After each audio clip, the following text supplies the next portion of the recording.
Where was the first look from the launch event? This is a question a lot of you asked us in the comment section when we had put out the Zig Fast Forward. And yes, we have to apologize. Guys, let's face it, a lot of these launches these days, it's becoming super duper crowded, and especially with the car as hotly anticipated as this, it becomes all the more difficult to show you the car clearly. Every new launch, these cars are sort of becoming like, I don't know, a plate of vada paos in Dadar West. There's always going to be people around it, right? It's that tempting, it's that intriguing to everybody around it. But here we go. We have, of course, the first drive review that you will be seeing by Karthik. But this is going to be a detailed walk around so you can get a sort of first-person experience of what the new Mahindra Scorpio N, Scorpion, I don't know, call it what you will, but yes, this is the Scorpio N. And let's get into the basics. We're going to discuss the basic platform, the looks, the features, the engine options, what it's like on the inside, is it good, bad, and of course, at the time of the first look, we couldn't give you opinion, but this, of course, will have opinion. So let's start with the core of this car. What is it? Well, like we've seen before, it is still a body-on-frame, ladder-frame proper SUV. It's based on the same platform as the Mahindra Thar, and yes, it does come with rear-wheel drive as standard, which is going to be one of the unique selling points in this segment. And in effect, because this is based on the Thar, because this is rear-wheel drive, and yes, it is available with four-wheel drive as well, what you're kind of looking at is the four-door Thar. At least at its core essence, not in design, not in features, not in capability necessarily, but yes, very close to that. So what is this going to set you back by? Well, right now Mahindra has announced prices only for the manual versions, both with the petrol and diesel. They start off at about rupees 12 lakh ex-showroom, and they're going up to about 19.5 lakh rupees ex-showroom. Now, the automatic and the 4x4, their price announcement is going to be happening on the 21st of July. What you can consider is a price increment of whereabouts of 1 lakh per thing. So let's say instead of a diesel manual top end Z8L, you get the Z8L automatic. That's going to probably be around rupees 20.5, 20.8 lakh ex-showroom. And if you top that off with four-wheel drive, that will add another 1 lakh 20,000 maybe. So yeah, the upper limit price should be going up to around the whereabouts of 21, 22 lakh rupees ex-showroom. But of course, the prices that have been announced so far, those are introductory. They're valid for only the first 25,000 customers, after which they will be going up. So if you want the detailed latest prices, just download the ZigWheels app or log on to zigwheels.com. So we got the platform out of the way. He's spoken about the prices. What drives it? Well, it's rear-wheel drive. You do have optional 4x4, but what you do have here are both petrol and diesel engine options with both manual and automatic transmissions as well. So the engine and transmission set is something familiar, something we've seen with the XUV as well as the Thar. So there's the 2-liter turbo petrol, that is the M Stallion. That makes about 203 horsepower. Yes, that's quite a bit. And about 370 Newton meters of torque with the manual transmission, 380 if you get the automatic. There is no 4x4 or all-wheel drive option with the petrol. But if you get the diesel, that is the 2.2-liter turbo diesel M Hawk, there's a bunch of tunes and sort of variety you're getting with that, because as standard, the higher tune, it's making 175 PS, about 370 Newton meters of torque with the manual, 400 if you get the automatic. But there's also a lower tune that's been reserved for the Z2 and the Z4 variants with the manual transmissions. That is going to be making about 132 horsepower and 300 Newton meters of torque. Transmission options, you're going to have a 6-speed manual as standard, but you also have the 6-speed automatic. That's again with both the petrol as well as the diesel. 4x4, yes, it is a proper 4x4 system with both drive modes as well as a low range crawl ratio. So it's not all-wheel drive, it is a 4x4 SUV. So much stuff to still go. Before we go any further, let's talk about the color options. So you have this, the forest green sort of color. There's also a black if you like the darker color options. You have a bright red, also called rage red. There's a dull sort of orange. There's a gold color, a white, as well as a silver. So total of 7 color options, no two tones. And yes, now that we've got done with the features and rather the exterior details and stuff like that, let's give you a detailed look at the car altogether. Now let's begin up front. You have the signature Mahindra toothy grille, adding a whole bunch of, muscle to it, makes it look a lot more aggressive. Up front you will spot these LED projector headlights. So over here, these are dual barrel LED headlights. Let's take a closer look at this. Well, Tarun fires it up. So that right now is your low beam. Flash the high beam. That you'll see is a multi-reflector setup. And lower down, you'll spot this Scorpion Sting sort of insignia with the LED TRLs. And these right here, they're projector fog lamps. And switch on the indicators.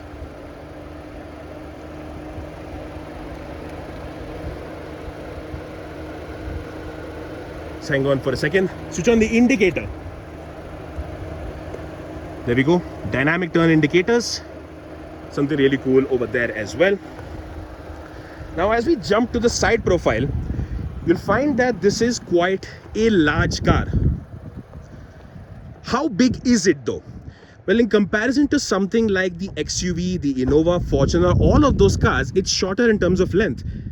But it's actually taller, it's actually wider, and the wheelbase is also larger, at least in the case of the Fortuner, and it's matching up with the Innova as well. So quite a large car, and all that terminology about big daddy that they're doing, it's sort of harking on about how big this car is, because it is really big when it comes to road presence.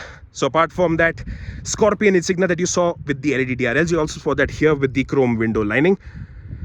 So I don't know, you can call yourself a member of the Bichu gang if you take a look at this. Over here you'll spot these very plus-sized wing mirrors with indicators integrated to them. You have this pull type door handle with a request sensor on it, and yes, you do need a side step. It's not just for show. This genuinely is quite a big car, quite a tall car, and subsequently you do need a side step to get inside, even if you are on the taller side. Now over here you'll spot these 18-inch alloy wheels. Something interesting about this is that you will spot them with the top end models only. So if you get the Z8 and the Z8L automatics, either one of them, that is where you get these 18-inch alloy wheels. If you get the Z8 manual, that's a 17-inch steel wheel with the cover, and the Z8L manual will come with a 17-inch alloy wheel, diamond cut finish. But the 18-inch wheels, that's only reserved for the Z8L automatic and the Z8 automatic. Moving further back, now this is one of the places where I'm okay with the design, but it's not really reaching out to my heart the same way that the front end did. Is that the same case with you? Let me know in the comment section down below. Now at the back you'll spot these elongated sort of signature tail lights that we saw with the Scorpio in previous generation as well. And of course, you are going to draw parallels with Volvos, especially the XC90, and I don't blame you for it. If you put them next to each other, the designs do look very similar. Now, further to the back, you'll spot these. The Mahindra logo that has been, in my opinion, integrated a little more cleanly, a little nicer than it was with the XUV 700. You will have parking sensors at the rear, of course. And interestingly, it does have the same sideways opening tailgate. But the seats are not side facing. So what's the catch here? Well, this is, if you're not mistaken, in the interest of the crash safety rating, which of course you won't get a very good one with side-facing seats. And that is kind of where the Mahindra Scorpio Classic comes into the picture. Just so, in case you didn't know, the Scorpio Classic, which is the outgoing version, technically speaking, is not outgoing. It's going to stay on sale as the Scorpio Classic, which will have these side-facing seats. So, particularly for places where people want those side-facing seats, or if they need it for, riflemen, at the back also, this is something that we see especially in semi-urban and rural parts of India. That is going to be sort of their preference. But over here you have front-facing seat, and subsequently not much by way of boot space. You're realistically just looking at like a laptop bag or two, but not like a trolley bag or something. It's going to be a tight fit. Even with this scoop out over here, not all that easy to fit in a lot of luggage. So that is one miss with this Scorpio. So how do you utilize the best of the boot space though? Well, my colleague will help me out. So first, you can see that the backrest will fold down using this strap right here.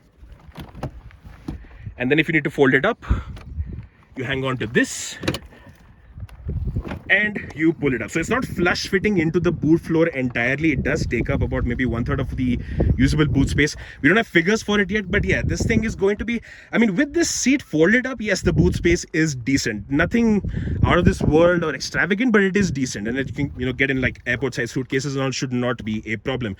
And yes, the third row occupants, the two of them who will be sitting back here, do get proper 3-point seat belts. You can see this hook to sort of hold in place so it doesn't start rattling once you start driving. Drop this down. And now let's take a look at the second row. Now you do have the Scorpio now available with both 7 and 6-seater configurations. This is the 6-seater configuration and something you're only going to see with the top end model, that is the Z8L. Unfortunately, there are some sort of misses in this, like in the sense that you do have, yes, captain seats over here, but these seats, they don't slide. The only thing you can adjust is the recline angle, and you do have individual armrests, but there's no cup holder or stuff like that, which is sort of an interesting miss right there. You do have seat belt pockets, thankfully.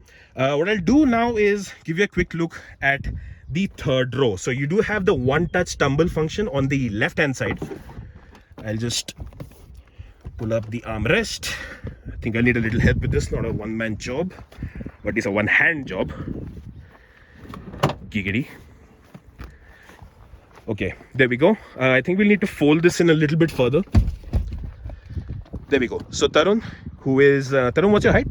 It's 5'9". 5'9". So he's going to be getting into the back seat there, so you can get an idea of what the space is like. So even with his favorite cap on, you can see that there is some headroom to spare. And in terms of amenities, not much. You do have internal like reading lights, but there's no third row AC vents. There's not much by way of storage. You have these little phone slots over here, but that's about it. And proper 3-point seat belts, like we mentioned, along with adjustable headrests. But you can see that the knees, I mean, it's in quite a kneeser position because the seat base itself is quite close to the boot floor. So yes, you can manage in the third row, not half bad, but it's not something that's going to be, you know, setting new records for the segment or anything like that. Considering how big this car is, the third row space is decent, not outright impressive, but usable. All right, so let's drop this down. Tarun, you can get out of the car now. So as you can see, it is possible to both tumble this forward or walk through in between the captain's seats. But if you get the 7-seater option, obviously it's going to be a bench seat in the middle. So then you will be relying on this. And like I mentioned, it's only on the left side. That is in the interest of safety, so people don't get in and out from the side that's on the, you know, facing traffic. Over here, you'll spot these switches for the power windows, very similar to what we had in the XUV 700. Door pocket, I mean, you can get like a 1-liter bottle, but that's about it. Not the most palatial in terms of size. You can take a look at the amenities for the second row. You do have rear AC vents, but they're not integrated into the roof or the pillars. They're only down over here. Lower down, you'll spot the blower speed control as well as the USB Type-C charger. And Tarun, let's give them an idea for the cabin spaces. Like, you can set the front seat to your height first.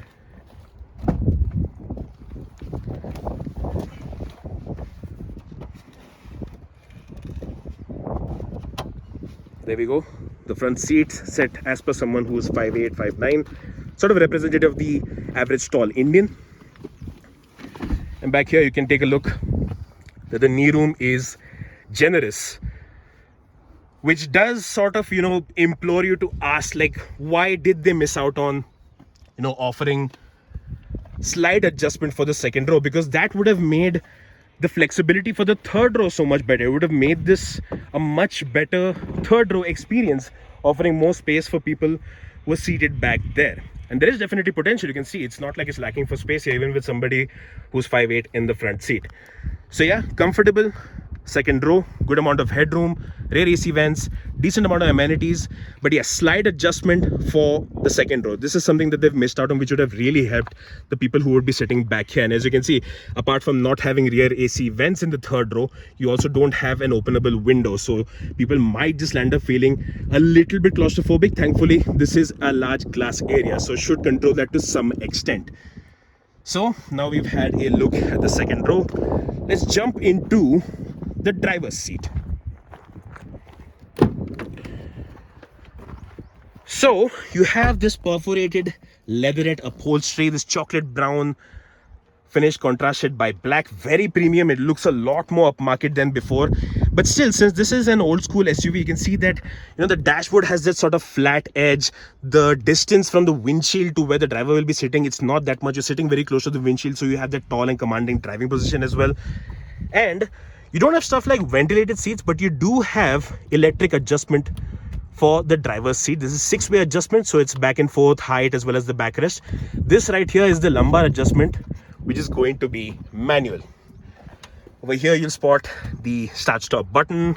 This is the toggle switch for the parktonic sensors if you want them on and off. Here's the headlight leveler, and this switch gear right here on the door console, again similar to the XUV 700. And like we saw in the second row, the door pad usage, this thing could have been slightly wider, a little bit more accommodating. You get like a 1 liter bottle, but there is definitely potential for more.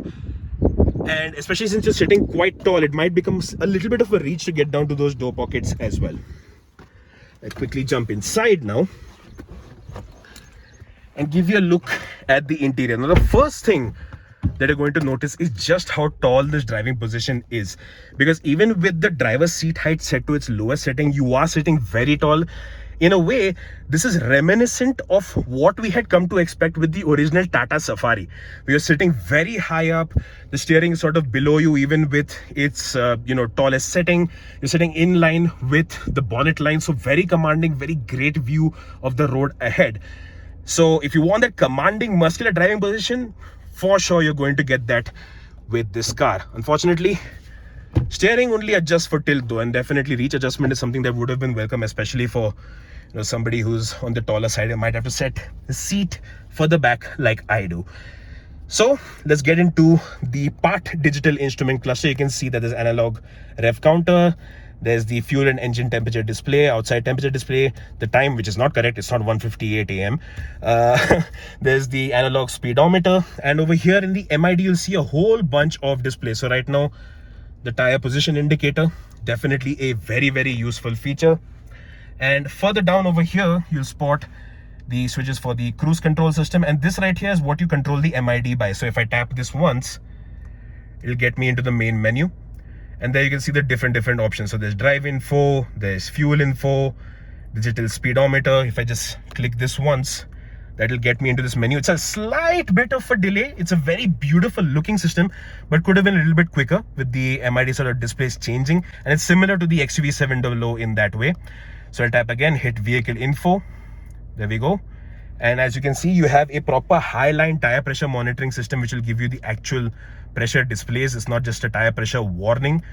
There's the navigation. This has what 3 words integrated navigation.